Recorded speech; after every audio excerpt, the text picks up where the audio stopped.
Hi there, Mike from Shoe Science Albany in Silverdale with this week's Tech Tuesday. So hey, today we're going to talk about men and women, and we're going to talk about some of the differences between the way we move and how that should affect the way we fit footwear.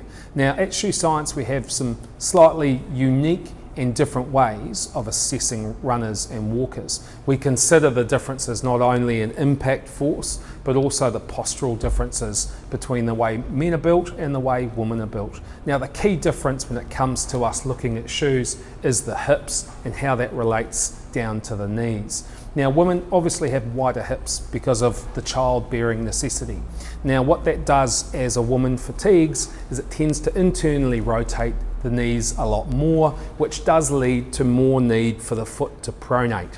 And that is the movement of the foot inwards. Now pronation is very normal. We shouldn't need to stop it at all costs, and in some cases for women we actually have to allow it to occur more naturally and a little bit excessively to allow the hips and knees to function in the right position. But one of the key things that you need to consider if you're a woman and you're increasing your mileage is the amount of, activity or steps you'll take in that fatigued state.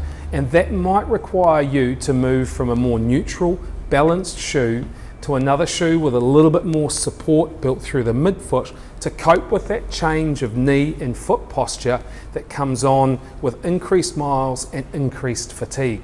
There's a lot of runners out there who love the lightweight dynamic running shoe, which for short runs can basically stabilise us enough or offer us enough stability on the platform to cope with those short runs. But it's the increase in intensity which people often misjudge, and with that increased intensity and increased fatigue start to feel some niggles creep in.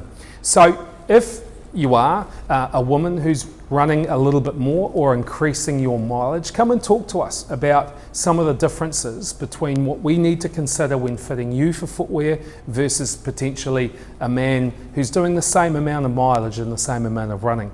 So we'd love to see you soon at Shoe Science. Come and have a look at our Shoe Science 360 Fit. And we can also use video gait analysis if required as well. But some of the other things we'll do early on to understand your foot posture and how that changes is unique to us. So we'll see you soon and pop back for another Tech Tuesday next week.